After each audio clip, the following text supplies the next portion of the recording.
remember those Mickey Mouse cartoons from the 1930s? The ones put out on DVD a few years ago.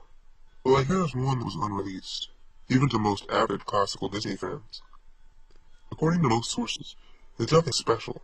It's just a continuous loop, like in the Flintstones, of Mickey walking past 6 buildings for 2 or 3 minutes before fading out. Unlike the cutesy tunes put in the other cartoons, however, the song in this cartoon wasn't a song at all.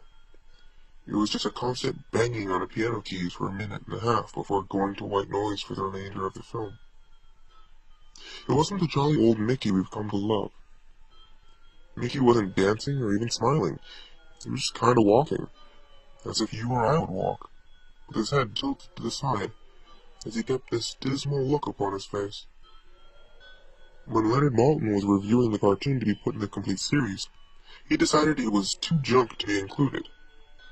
However, he wanted to have a digital copy due to the fact that it was a creation of Walt's. When he had a digitized version on his computer, he noticed something. The cartoon was actually 9 minutes and 4 seconds long. This is what my source, an acquaintance of Mr. Maltin and a personal assistant to one of the higher Disney executives, emailed me in full. After it cut to black, it stayed like that until the 6th minute before going back to Mickey walking. The sound was different this time, though. Instead of piano, there was murmuring.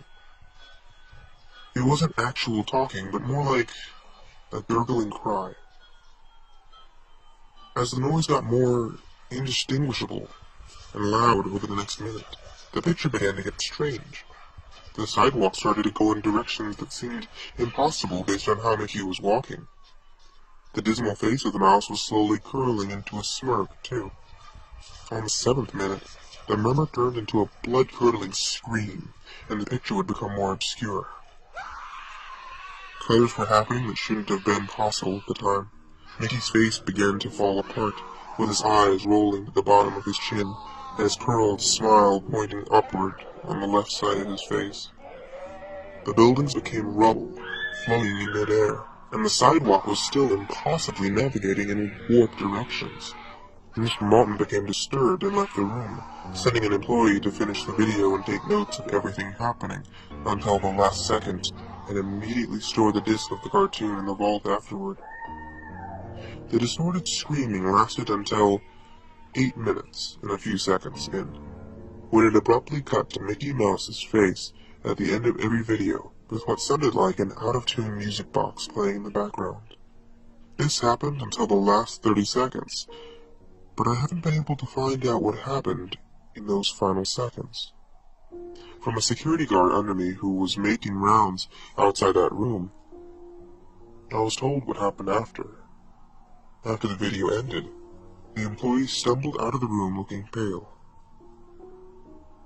He repeated, "Real suffering is not known," 7 times, before taking the guard's pistol and shooting himself. The only thing I could get out of Leonard Maltin was that the last frame was a piece of Russian text that roughly said, "The sights of hell bring its viewers back in." As far as I know, no one else has seen it. However, there have been dozens of attempts to get the file onto the internet by employees inside of the studio, all of whom were promptly terminated of their jobs. Whether or not it got online is up for debate, but if rumors serve me right, it's online under the name suicidemouse.avi. If you ever find a copy of it, I want you to never view it. Contact me by phone immediately, regardless of time. When a Disney death is covered up as well as this, it means that this has to be something huge.